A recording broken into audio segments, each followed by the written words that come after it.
I got a call last January from Nicole, and I'm going to start with a little story. And she was in her apartment, and it was January, and it was cold, and I was at work, and I was just getting ready to go on a flight, and she was frantic. And she says, Dad, there's a rat running around my building, and I don't know what to do. And I was helpless because, of course, I was at work. So I said, Nicole, board up your door, shut your door, and I'll call you when I land, and we're going to figure this out. And we're going to do it. She was scared. So we're going to switch gears a little bit. Remember the rat? Everyone remember the rat? Okay. Put that thought on hold. Big rat, like a beaver, chasing Nicole around the apartment. Okay. Helen and I, for a long time, prayed that someone would come into Nicole's life. And we had no idea that he was there the whole time. And the reason we had no idea is because Nicole, for being as beautiful and smart and loving as she is, she's also extremely private. And she actually told Helen and I many times, we're not allowed to talk about boys, and we're not allowed to talk about her job. And I asked her yesterday, I just yelled in from the other room, I said, Nicole, how long did you and Rich date before we knew about it? She said 2 months. So it's extremely private girl, but he was there the whole time, and we were happy that he was there. We had to do some diligence to find out what Rich was all about. So that was my business word for the night, due diligence. So what do you do as your parent when you want to figure it out? Everyone, you go to Facebook, right? So we creeped on Rich's Facebook. And in doing that, we got to meet the whole South Side, all the South Side guys. We met the Irish guys, the Brother Rice Boys, Richie Riley, you saw him, Tim Shannon, my favorite John McCauley in a bar dancing like that. That was great. And they were all working their mojo on tape, but we also saw on there some really interesting things. And one of them was Rich and his mother during Mother's Day, a beautiful picture.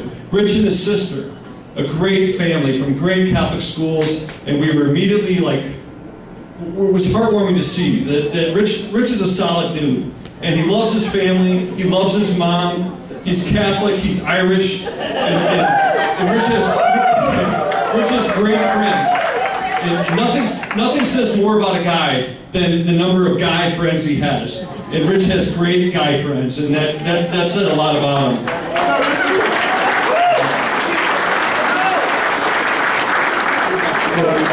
The next question is, how do you know Rich loves your daughter? Because that's the next important question for a dad. How are we supposed to figure this out, right? And the key to finding out if Rich loves Nicole is you feed him a lot of alcohol, and he tells everybody, I love your daughter, I'm going to marry your daughter. So it was not a secret. I respect that, Rich. I really like that. Last summer, a couple couples, and we went to the Zac Brown Band concert at Wrigley Field. And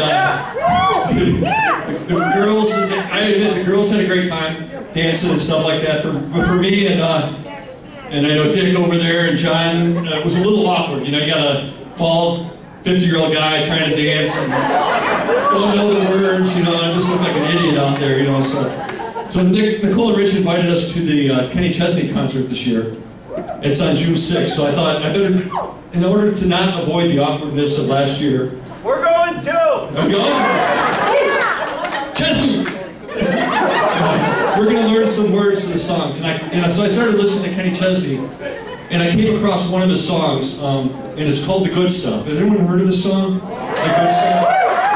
If you haven't heard of it, it's basically about a couple that has a fight. And the guy leaves his wife, drives around, walks into a bar, and he goes up to the bar and he says, bartender says, what'll it be? And he says, I'll have the good stuff. And the bartender corrects him and says, you're not going to find the good stuff here. Because the good stuff is in your marriage. It's not in the bar. It's not in the bottle. No. Hang on, let me catch up on my notes. So the good stuff. Let's talk about the good stuff. The good stuff was looking at Rich's face today when he saw Nicole walk into church. That was good. That was good stuff.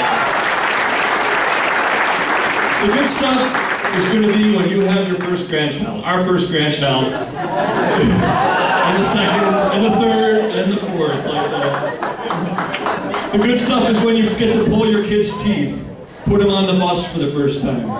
when you get promoted, when you retire, when you have your first anniversary and your 25th and your 50th. That's all good stuff. But the real good stuff comes when things don't go right. And when things don't go right, you have to work together to solve those problems, and that's the best stuff once you get through that. When you burn the turkey at Thanksgiving time, that's good stuff. When you wreck the car, that's good stuff right there. That's the story. When you don't get the promotion, and when you get sick, and you're together about it, like that. And once again, one day you two will be alone again, and you're going to look into each other's eyes and see each other as you are today. And that's good stuff. Be thankful for each other, and for the journey, and be thankful for all the good stuff you have. So, okay, let's go back to the rat. Right? Remember the rat? Okay, we got Nicole locked in her bedroom, rat chasing her, right? So I called Nicole the next morning. I said, Nicole, what do we do about the rat? And she says, Rich came over, he put out some traps, he took me to his apartment to get me out of the apartment, and he's gonna stay there until he catches the rat.